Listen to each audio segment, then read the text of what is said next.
Bonjour toi, aujourd'hui je voudrais te parler de l'église de Sardes, l'église de la Réforme incomplète. Sardes est la 5e des 7 églises à qui le Christ a envoyé un message. C'est une église qui a la réputation d'être vivante, mais en fait qui est morte. Aucune louange n'est donnée par Jésus à Sardes. L'église de Sardes représente une période de l'histoire de l'église qui a suivi la Réforme au XVIIe et XVIIIe siècle, lorsque beaucoup sont tombés dans l'incurie de la spiritualité. Avec la protection de l'État et des croyances rigides, beaucoup se contentaient d'une forme de piété sans réellement le vivre. Elle constitue un avertissement pour les chrétiens d'aujourd'hui qui doivent faire une véritable expérience avec le Christ. Alors Sardes était située à environ 48 km au sud-est de Thyatire. Elle possédait une magnifique acropole au sommet des montagnes et était la capitale de l'ancien royaume de Lydie, une ville très importante de l'Empire perse. Elle avait une réputation de grandeur qui dépassait la réalité. Lorsque Jean écrivit l'Apocalypse, Sardes se trouvait derrière Éphèse et Pergame en termes de statut. La chute de Sardes dépeint bien cette réputation. Le roi Crésus, sûr de lui, se sentait complètement à l'abri d'une conquête par Cyrus de Perse. La ville, située au sommet du mont Tmolus, offrait des murs de protection de plusieurs centaines de mètres de haut. L'avertissement de Jésus de venir comme un voleur dans la nuit s'inscrit bien dans l'histoire des Sarides, car les hommes de Cyrus ont escaladé le mur à l'aide d'une fissure dans la falaise pour attaquer la ville non protégée pendant la nuit.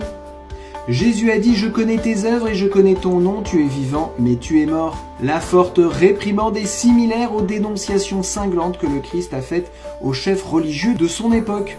Il est dit à Sardes d'être vigilante et de fortifier le reste qui sont près de mourir. L'église n'est pas totalement morte, mais elle est sur le point de l'être. Jésus dit « Je n'ai pas trouvé tes œuvres parfaites devant Dieu ».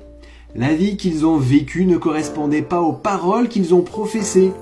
Le remède est donc de se rappeler comment ils ont reçu l'évangile pour la première fois et de se repentir, sinon ils ne seront pas en mesure d'être prêts pour le retour de Jésus.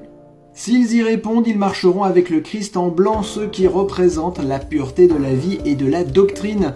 Cette église ne peut pas voir son nom effacé du livre de vie si elle se repent. La période de l'histoire de Sardes correspond à la période qui a suivi la Réforme protestante, celle-ci ayant eu lieu entre 1517 et 1798. Elle s'achève au début du XIXe siècle avec le lancement des mouvements missionnaires à travers le monde. Elle représente la stérilité de l'orthodoxie protestante lorsque les églises ont réglé la controverse doctrinale avec des croyances inflexibles.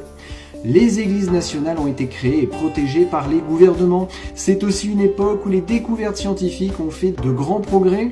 Le rationalisme a soulevé des questions sur l'exactitude des écritures et a conduit beaucoup de gens à mettre de côté la vérité doctrinale. Les philosophies humaines ont été mélangées à la Bible pour rendre la vérité plus raisonnable. Il en résulta une froideur spirituelle et les églises de cette époque pouvaient être décrites comme vraiment mortes. Le blanc dont il est question dans la déclaration de Jésus nous parle de la pureté de sa justice qui couvre nos péchés. Le blanc est une couleur pure et l'église qui est morte est souillée par le péché. Elle a besoin de se repentir et de recevoir le Christ à nouveau. Jésus dit « Je n'effacerai pas son nom du livre de vie ». Parfois, dans les anciens tribunaux, le nom d'un citoyen a été effacé des registres d'une ville avant que les criminels ne soient condamnés.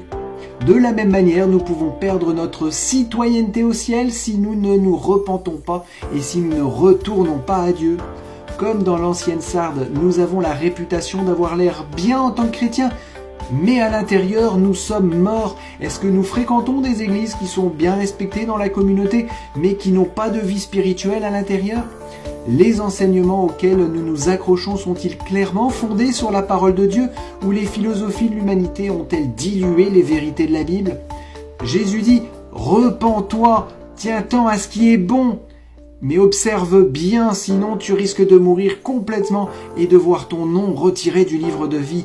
Ne souille pas ta vie par les philosophies du monde.